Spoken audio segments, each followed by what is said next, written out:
வணக்கம். இன்னைக்கு நம்ம கிச்சனில் முலாம்பழம் ஜூஸ் தான் செய்ய போகிறோம். இப்படி தான் முலாம்பழம் பார்க்க இருக்கும். இப்போ நம்ம முலாம்பழத்தில் உள்ள விதை எல்லாத்தையுமே எடுத்துடலாம். நமக்கு விதையெல்லாம் தேவைப்படாது. ஸோ விதை எல்லாத்தையுமே எடுத்துடலாம். இப்போ ஸ்பூனை வச்சு உள்ளே இருக்கிற சதை எல்லாத்தையுமே எடுத்துடலாம். இப்போ எல்லாத்தையுமே நம்ம எடுத்தாச்சு பாருங்கள்.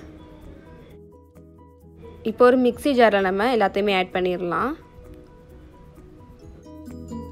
இப்போ இது கூட நான் 3 டேபிள் ஸ்பூன் சர்க்கரை ஆட் பண்ணிக்கிறேன். பழம் கொஞ்சம் இனிப்பாக இருந்துச்சுன்னா சர்க்கரை கொஞ்சம் கம்மியாகவே போட்டுக்கோங்க. இப்போ நம்ம இது கூட ஐஸ் க்யூப்ஸ் ஆட் பண்ணிடலாம். இப்போ நான் இது கூட 1 கப் காய்ச்சி ஆற வச்ச பால் ஆட் பண்ணிக்கிறேன். பால் வேணாம்னா நீங்கள் பால் ஆட் பண்ணாமலே நல்லா கிரைண்ட் பண்ணிக்கோங்க. இப்போ நம்ம கிரைண்ட் பண்ணிடலாம். இப்போது மிக்சியில் கிரைண்ட் பண்ணியாச்சு. இப்போ நம்ம ஒரு கப்பில் சர்வ் பண்ணிடலாம். இப்போ நமக்கு சிம்பிள் அண்ட் ஈஸியாக முலாம்பழம் ஜூஸ் ரெடி ஆகிடுச்சு. ரொம்ப டைம்லாம் எடுக்காது, நம்ம சீக்கிரமாகவே செஞ்சிடலாம்.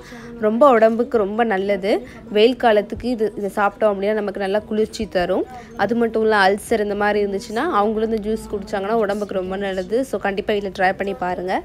ட்ரை பண்ணி பார்த்துட்டு எப்படி இருக்குது அப்படின்னு சொல்லிட்டு கமெண்ட் செக்ஷனில் ஷேர் பண்ணுங்கள். இந்த வீடியோ பிடிச்சிருந்தா லைக் ஷேர் பண்ணுங்கள். மறந்துடாமல் சேனலை சப்ஸ்கிரைப் பண்ணி வச்சுக்கோங்க. அப்போ தான் அந்த மாதிரி வீடியோவில் நீங்கள் உடனே பார்க்க முடியும். இதே மாதிரி நம்ம சேனலில் நிறைய ஜூஸ் வெரைட்டிஸ் போட்டிருக்கேன். அதெல்லாம் கண்டிப்பாக உங்களுக்குலாம் டிஸ்கிரிப்ஷன் பாக்ஸில் லிங்க் கொடுக்குறேன். மறந்துடாமல் அதையும் போய் செக் பண்ணி பாருங்கள்.